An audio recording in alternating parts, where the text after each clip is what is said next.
Di dalam melaksanakan audit, auditor perlu untuk merancang pengujian pengendalian dan pengujian substantif atas transaksi. Nah, penasaran kan bagaimana cara merancang pengujian pengendalian dan pengujian substantif atas transaksi? Oke, mari kita bahas sama-sama. Pada siklus penjualan, tahapan pertama yang harus dilakukan auditor adalah memahami pengendalian internal. Bagaimana caranya auditor memahami pengendalian internal? Caranya adalah dengan mempelajari bagan arus klien. Bagan arus adalah diagram yang menunjukkan dokumen klien dan aliran urutan dokumen tersebut di dalam siklus bisnis perusahaan. Selanjutnya adalah menyiapkan kuesioner pengendalian internal.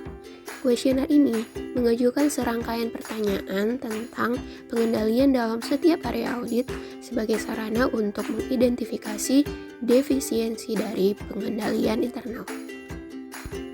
Untuk meningkatkan pemahaman auditor mengenai aspek sistem akuntansi dan aktivitas pengendalian klien lainnya, auditor dapat melakukan review walkthrough, yaitu menelusuri jejak transaksi dan evaluasi kebijakan serta prosedur pengendalian yang berhubungan dengan transaksi penjualan.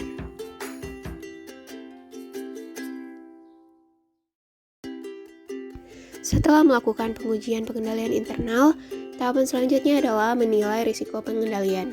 Pada tahapan ini, auditor harus mengikuti beberapa langkah. Pertama, auditor menyusun kerangka kerja berdasarkan 6 tujuan audit.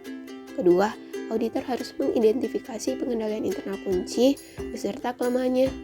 Ketiga, auditor mengkaitkan masing-masing tingkat efektivitas pengendalian terhadap tujuan audit. Keempat, auditor menentukan tingkat dari risiko pengendalian. Tahapan selanjutnya adalah merancang pengujian substantif atas transaksi penjualan. Pengujian ini dirancang untuk menentukan apakah terdapat salah saji yang material. Pengujian substantif atas transaksi ini dipengaruhi oleh hasil dari pengujian pengendalian sebelumnya. Apabila dari hasil pengujian pengendalian diketahui terdapat defisiensi internal kontrol, maka auditor dapat menyusun prosedur audit untuk menguji lebih lanjut. Pengujian ini didasarkan pada beberapa tujuan audit. Yang pertama, keterjadian. Untuk menguji keterjadian, auditor dapat melakukan vouching, yaitu mereview mulai dari ayat jurnal ke dokumen sumber. Selanjutnya, tujuan kedua yaitu kelengkapan. Untuk menguji kelengkapan, auditor dapat menelusuri dari dokumen sumber ke jurnal. Ketiga adalah tujuan keakuratan. Untuk menguji keakuratan penjurnalan, auditor dapat melakukan recalculation atau penghitungan kembali. Tujuan audit yang keempat yaitu detail tie-in. Untuk menguji ketepatan alur pembukuan atau detail tie-in, auditor dapat melakukan footing jurnal dan menelusuri total serta rinciannya ke buku besar dan file induk. Tujuan kelima adalah klasifikasi. Dalam pengujian ini, auditor dapat memeriksa dokumen pendukung untuk menentukan apakah klasifikasi sudah tepat pada masing-masing jurnal transaksi penjualan.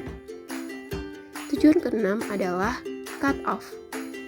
Untuk menguji cut-off, auditor dapat membandingkan tanggal pada dokumen pengiriman barang dengan tanggal di faktur, tanggal di jurnal, dan tanggal-tanggal di file induk transaksi penjualan. Itulah pemaparan mengenai bagaimana merancang pengujian pengendalian dan pengujian substantif atas transaksi pada siklus penjualan. Sampai ketemu lagi di pemaparan selanjutnya. Bye!